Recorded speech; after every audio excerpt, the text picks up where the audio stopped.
Well, good morning, everyone. We are absolutely delighted to be here today to talk you through really what is a global first.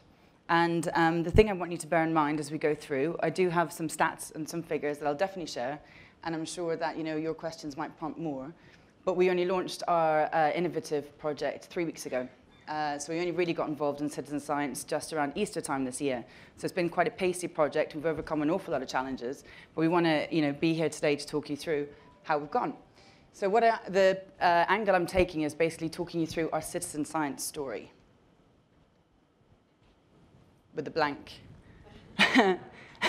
Well, this is actually how we started, to be fair, with a blank sheet at the beginning of the year. Let's face it, it was pretty tricky. We did kind of walk into the unknown with this one. And for those of you who don't know what citizen science is, it's essentially getting the public, people like you and me, involved in authentic science. So, it's very close to our hearts because obviously Cancer Research UK, we're all about the science. And we believe that cures for cancer, they are buried within our data. And we fundamentally believe that because outside of the US government, it's Cancer Research UK is the biggest investor in cancer research in the world. And the challenges that we're facing is not that we don't get, we do get very good funding. It's that we've just so much data, it's just very hard to get through it all. And the best will in the world, you can have algorithms and computers and great loads of equations set up, but you can't set up a computer to find something you don't know isn't there. So that's the challenge we were facing. And what we did was we put a call out to our 4,000 scientists and said, look, we're thinking of getting involved in citizen science. We want to get the public spotlight onto our data. Is this something you think we can do? Is this authentic science? We also had to overcome some challenges in terms of ethics, privacy issues and the like. And we did get the full ethics review and approval just a couple of months ago. But what we wanted to do really was to see how we could possibly get involved in citizen science. And so we came across a fantastic group, a collaboration called Citizen Science Alliance. Now, these guys have been working together for the last 7 or so years. And what they did was they did a man versus machine challenge. And they took the challenge with NASA data. And NASA has said, there's no more planets, there's no more galaxies, there's nothing else to be found. We've got billions of pounds worth of machines, and we think we're done. But they published all of their data. So the Citizen Science Alliance collaboration, they took that data and published it online. And they got the public to have a look. And the best thing about that was that they found for the first time a brand new galaxy that NASA never knew had existed. And the way that they found that, what was really interesting was that the public were seeing these green dots on some data that was being uploaded. And one girl, Hanny, she set up a message board and she said, look, I know the tutorial doesn't show these green dots, but are you seeing them? And then around the world, people were getting involved on this message board and saying, I can see them, yeah, I've got some here too. Like across the world, there's a real collaboration. And through that, they found that new galaxy. And this new galaxy is, would you believe, churning out stars far faster than NASA or anyone ever thought possible. So we thought, look, these are the guys to go with. They have a ready audience, 700,000 dedicated people working for them. And wouldn't it just be great if within our data, we found something similar? And the other thing that we found was Christopher Holmes there, a chap who had never even looked down a telescope before. He had seen planet hunters on TV. He was around his mate's house. They got online, and lo and behold, he found a new planet. And that planet is going to be named after him. Now, the first challenge we found was Citizen Science Alliance. I don't know if you've been on it, but Zooniverse, their data is beautiful. It's ethereal. It's quite engaging. It's quite mesmerizing. They've got beautiful stars. They can show you new galaxies. They can show you the sun. They can show you the moon. It's amazing. So the first challenge we had is, that's our data. It's pretty stark. It's pretty non-interesting. And it's pretty real. And what we found from our market research, and we did a massive piece of market research at the beginning of this, 10,000 people, half and half in the US and the UK, was that, yes, while they would definitely like to get involved, we need to find the balance between credible science and scaring people. We don't want people thinking there's somebody in the waiting room waiting for their analysis to be done on our website. So that was the first challenge we found. And what we needed to do really is wrap our data up in a more engaging way. So to do something quite different, and I know I'm pushing my luck for time with this one, what I'd like you to do now is to show you a film of our hackathon, because we knew that our expertise was in the science. We knew we had Citizen Science Alliance, and their expertise is in the citizen and how to direct them to websites. But what we wanted to do was to see how we could make our data more engaging. And what we did was we hosted a hackathon at the Science Museum just in May, just a few months ago.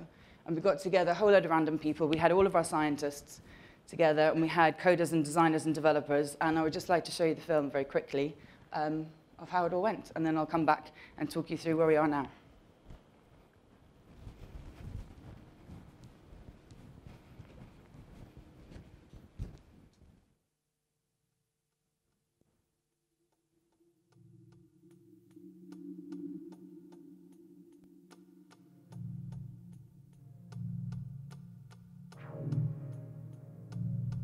Cancer destroys people. It destroys the people who survive as much as the ones who succumb. Who in the room here has been affected by anyone with cancer? Nearly everyone. One day, Marion, in fact, had gone very rapidly downhill, and a few hours later she died. In February 2010, I was diagnosed with prostate cancer. We don't have enough pathologists who are able to devote enough time. At the moment, most of these studies run into years, some into 6, 8, 10 years. And there's an explosion of data and information. And so we're actually in many ways being held back by how fast we can process that data. Hundreds of thousands of pieces of tissue that we need to look down the microscope. We really need to recruit our fellow men and women to help us out with this. This is the way to do it. I can imagine this is the only way to do it.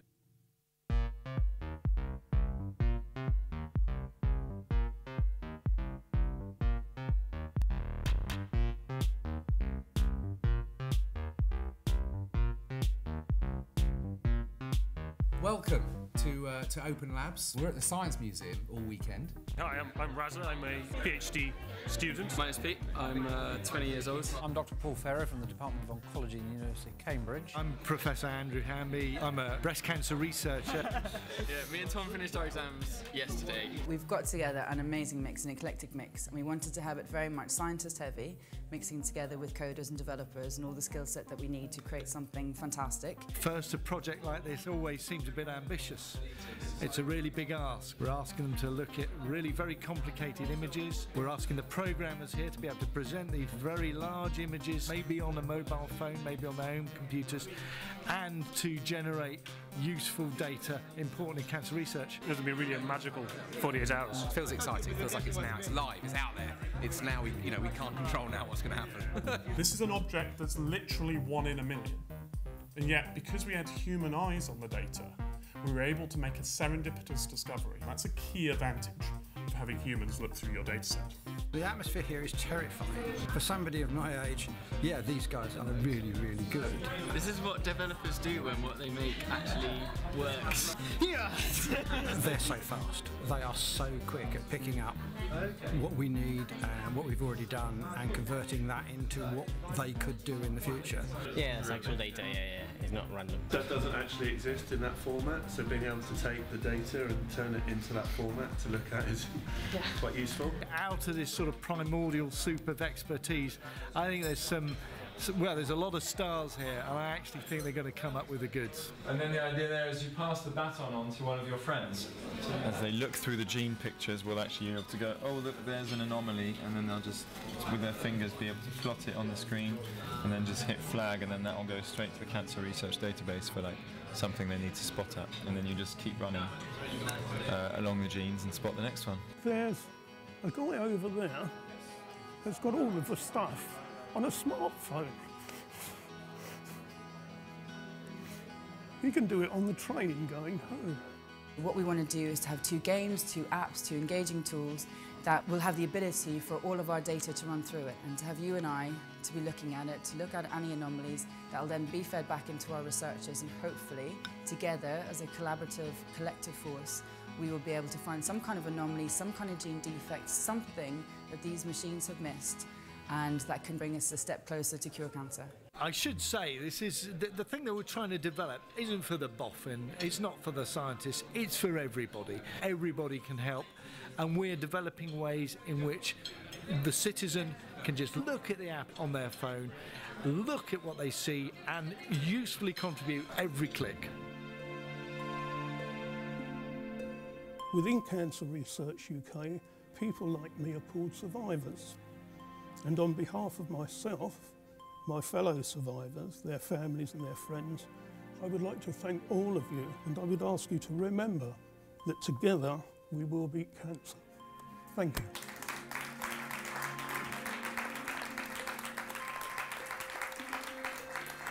I am personally certain that my grandchildren will not die of cancer, putting it bluntly.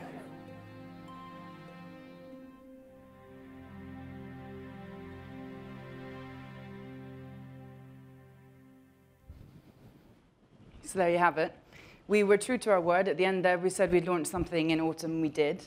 We did our first project, and this is going to be part of a massive, ambitious program that Cancer Research UK is going to be investing in. And the first one that we're showing you here is called Cell Slider. And essentially what this does is this takes images of real tumor data that we have taken from real people. So when people go on a trial for Cancer Research UK, they'll tick a box which says, you know, is it okay for us to use your data for future research purposes? And the majority of the time people say yes. We're doing 260 trials alone this year, which means that we have terabytes of data that we need to analyze. And as the film said, and you can explain it far better than I can, our pathologists just don't have the time to go through all of that.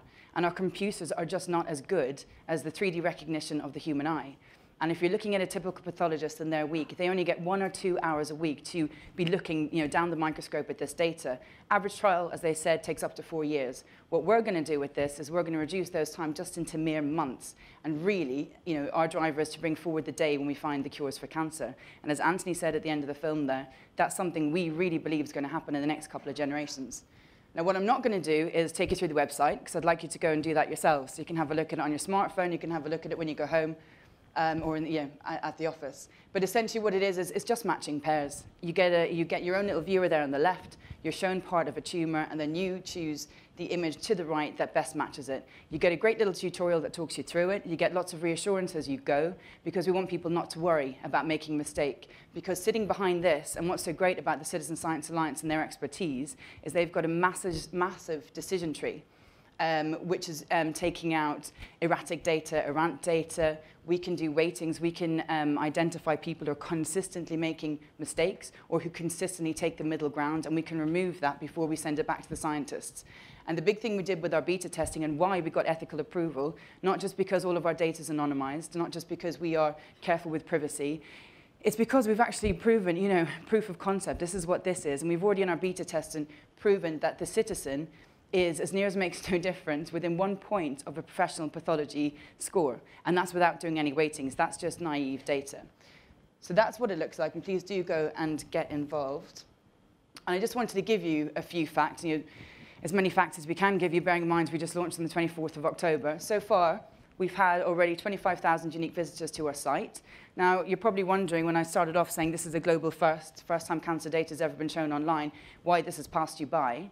Well, the reason being is that we tactically took a quiet launch approach because we wanted to see what the reaction would be to the public, bearing in mind 1 in 3 of us is touched by cancer. So most people will know someone who may have been involved in a trial, and we just really wanted to see what the public appetite was for it. And we were delighted with the impact it took, and you know, we were picked up on Wired and Yahoo and the like, and we haven't had any negative feedback. We've had no negative press, which is something we can't take for granted. That's a fantastic achievement in itself. So there you have it. What we would like you to do is to share this with your friends and your family. And what we saw with the stats, and the most compelling stats, were that behind London, Cambridge has now got the second highest uptake in Cell Slider. And that's purely because Paul Ferrer, one of the scientists you saw on there, sent it out to all his whole network. And now it's ahead of Paris, which is absolutely fantastic. So we think if you guys can all get involved, this is something that will grow by stealth. Any questions?